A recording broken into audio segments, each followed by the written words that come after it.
Hi, welcome to Trailers from Hell. I'm Larry Karaszewski, and I have a confession to make. I'm a hoarder.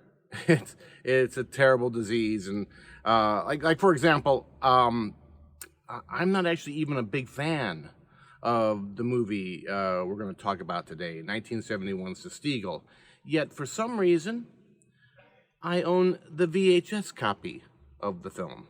I would own the DVD or the Blu-ray, but they don't exist. This movie is a little bit of an orphan, which is probably why I love it a little bit, a little tiny bit. But then I also own the book upon which the movie is based. But I also own the book about the making of the movie, which was written by the director Paul Sylbert. Final Cut: The Making and Breaking of a Film.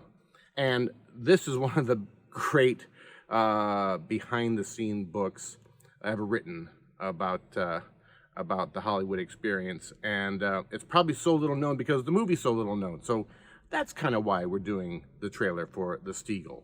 So let's take a look.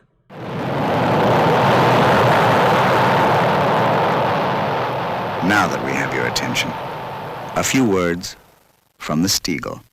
Ibu aband mobi habav bobin kaband. Right! Well, when the best thing you have to sell your movie is Richard Benjamin talking in Pig Latin, you're probably in trouble. This was not a successful film. But I love Richard Benjamin. I always love Richard Benjamin. He might be the quintessential early 1970s male actor. He's so unafraid of being unlikable. I mean, Diary of a Mad Housewife, Portnoy's Complaint, Marriage of a Young Stockbroker. He just comes across as one of the most selfish examples of the me decade, which kind of makes him perfect. I've done events with Richard at the American Cinematheque, and he's an extremely wonderful guy. It's just his persona at this time is toxic. The STEAGLE was directed by Paul Sylbert, and he comes from a huge dynasty in Hollywood. He's best known as a production designer, just an amazing amount of credits, like Brian De Palma's Blowout, Kramer vs. Kramer. He did Hardcore for Paul Schrader, Mikey and Nicky, One Flew Over the Cuckoo's Nest. I mean, it's just incredible. And the dynasty I referred to includes his brother, who I believe is his twin, Richard Sylbert, who's also a production designer with debatably even more stunning credits like Chinatown, Shampoo, Reds, Carnal Knowledge, The Graduate.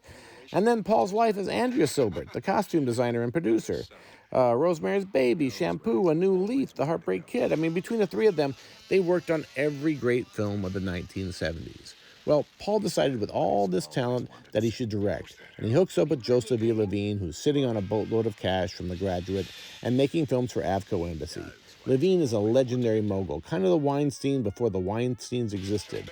Him and Sylbert got along well, but of course, things quickly went to hell, and that's what this book chronicles. All good books are about disasters. Lillian Ross's Picture, The Devil's Candy, and of course, the book about Heaven's Gate that shares this book's title, Final Cut. The most entertaining and gut-wrenching chapters are the ones about Sylbert being forced to cast a young actress in a small but critical part and how he fights it. Of course, the movie gets taken away and recut, and then Sylbert goes off and writes this book, which breaks the cardinal rule in Hollywood. You just don't speak about the terrible things that they do to you. And Sylbert's feature directing career is finished. He goes back to his day job. The STEAGLE is a flop, and it's not good, so don't waste a lot of time tracking it down. And in case you're wondering about that title, it refers to a very brief World War II NFL team that combined the Pittsburgh Steelers and the Philadelphia Eagles. The STEAGLE. Get it? The movie isn't about the team, so you don't have to. A band of ice obey for bore of all of us. Who demand a band, though bis for buck, you boo, oh ball!